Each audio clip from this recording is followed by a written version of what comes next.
ಹೀಗೆ ಎರಡು ಆತ್ಮಗಳನ್ನು ಸಂಧಿಸುವಂತೆ ಮಾಡುವುದೇ ನಮಸ್ಕಾರದ ಮಹತ್ವ. ಬಲೆ ಬಲೆ, ಚಿಕ್ಕವನಾದ್ರೂ ನಿನ್ ವಾಕ್ಚಾತುರ್ಯ ಚೆನ್ನಾಗೇ ಇದೆ.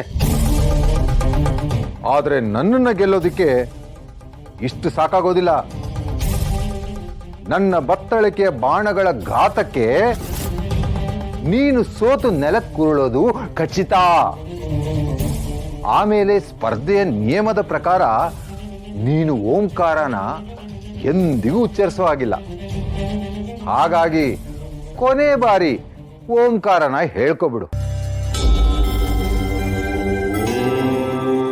ಏನು ಈ ನಗುವಿನ ಅರ್ಥ? ಆಚಾರ್ಯರೇ, ಓಂಕಾರ ಎನ್ನುವುದು ಭಗವಂತನಿಗೂ ಭಕ್ತನಿಗೂ ನಡುವೆ ಇರುವ ಸೇತುವೆ. ಅದನ್ನು ಕಸಿದುಕೊಳ್ಳಲು ಯತ್ನಿಸಿದರೆ ಅದರಿಂದಾಗುವ ಪರಿಣಾಮ ಆಘಾತಕಾರಿಯಾಗಿರುತ್ತೆ. ಯುದ್ಧ ಕಲೆಯಲ್ಲಿ ಹೆದರಿಸುವುದು ಒಂದು ತಂತ್ರ ಅಂತ ನನಗೂ ಗೊತ್ತಿದೆ. ಏನೋ ನಿನ್ ನೋಡಿ ಮರುಕ ಆಯ್ತು. ಹಾಗಾಗಿ ಕೊನೆ ಬಾರಿ ಓಂಕಾರ ಹೇಳ್ಕೊಳ್ಳಿ ಅಂತ ಆಸೆ ಪಟ್ಟೆ. ಬೇಡ ಅಂದ್ರೆ ಬಿಡು. ಶಾಶ್ವತವಾಗಿ ಕಳ್ಕೊಳ್ಳೋ ನಿನ್ನ ದುರಾದೃಷ್ಟಕ್ಕೆ ಯಾರೇನ್ ಮಾಡಕ್ಕಾಗತ್ತೆ? ನಿಲ್ಲಿ.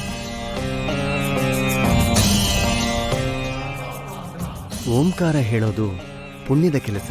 ಆ ಪುಣ್ಯವನ್ನ ನೀವು ನನಗೆ ದಯಪಾಲಿಸ್ತಿದ್ದೀರಾ. ಖಂಡಿತ ಹೇಳ್ತೀನಿ.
ಮೂಲರಾಮ, ನನ್ನಿಂದ ಏನಾದರೂ ಅಪಚಾರವಾಯಿತೆ?